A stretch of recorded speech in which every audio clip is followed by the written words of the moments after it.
So what's the deal with Meta's little blue checkmark for businesses in 2025? What does it really mean? And more importantly, how in the world do you actually get one? Well, in this explainer, we're going to break down the entire new playbook for getting your brand verified. Let's dive right in. Okay, so why are we even talking about this? It all boils down to this one number, 88%. That's how many consumers say that brand authenticity is a huge deal for them. I mean, in a digital world that's just flooded with fakes and scams, proving you're the real deal isn't just a nice-to-have anymore. It's absolutely essential. And this really hits the nail on the head. People are craving authenticity. When they're scrolling through their feeds, they're looking for quick, easy signals of trust. And you know what? That little blue check is one of the clearest signals you can possibly send. Think of it like a digital handshake. It just instantly builds that confidence. We've laid this out like a complete playbook for you. First up, we're going to redefine what that blue checkmark even is in 2025. Then, we'll get into the new rules of the game so you can avoid an instant rejection. From there, we'll jump into the step-by-step guide to actually apply. And finally, we'll wrap it all up with why this is so much more than a badge. It's a core business strategy now. You know, if you still think of verification as just some status symbol for celebrities and influencers, it's time for a major update. The blue checkmark has totally evolved, and for businesses, its new role is way more practical, and honestly, way more powerful. So what is it now? Well, think of Meta Verified for Business kind of like a subscription service. You're not just paying for a badge, you're actually getting a whole digital credibility kit. This thing gives you verification across Instagram, Facebook, and yeah, even WhatsApp now. It's a single, unified signal of trust across the board. This chart really shows you the massive shift in philosophy. The old system was all about notability. You know, an exclusive club for the famous. The new model, it's all about authenticity. It's a paid service, yeah, but it's designed for pretty much any legitimate business out there. And it signals trust and protection, not some kind of elite status. So where's the real value in this for you? I mean, this chart makes it super clear.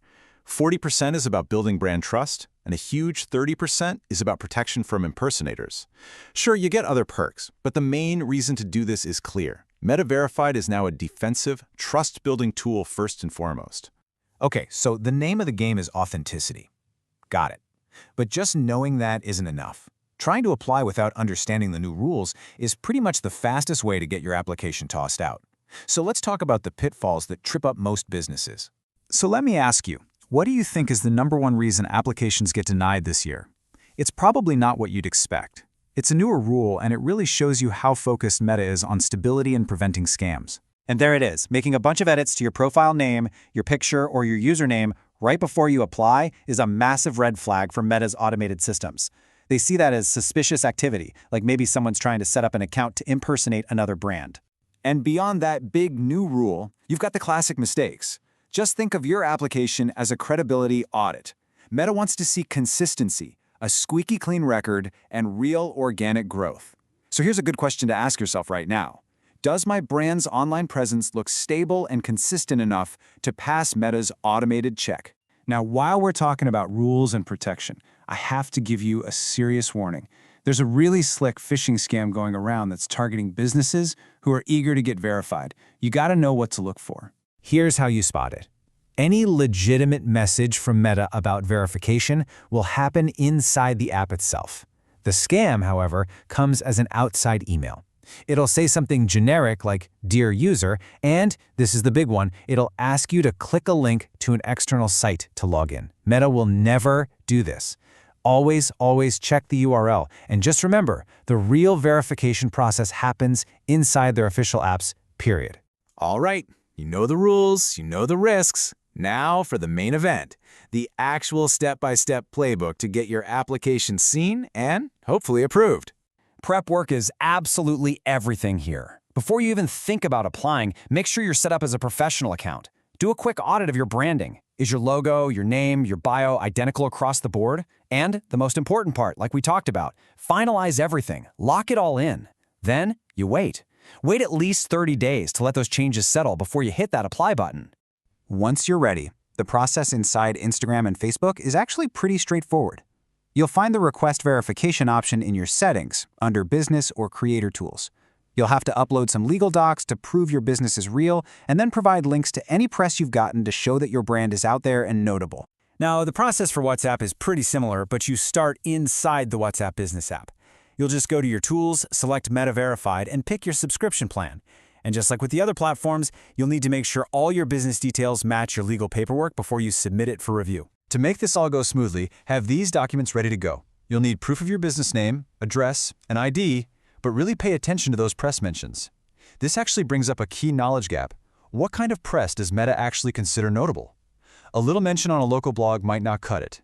You'll want to gather your strongest, most reputable links. So that's the playbook. But just following steps is one thing. Understanding the strategy behind it is something else entirely. Let's zoom out and look at the bigger picture here, so you can see why verification isn't just another task to check off your list, it's a fundamental part of your brand's digital identity. Okay, here's the best analogy I can give you. The blue check is your business's digital passport. It proves you are who you say you are, and that lets you move more freely and securely online. But just like a real passport, you can absolutely have it taken away if you break the rules of the platform.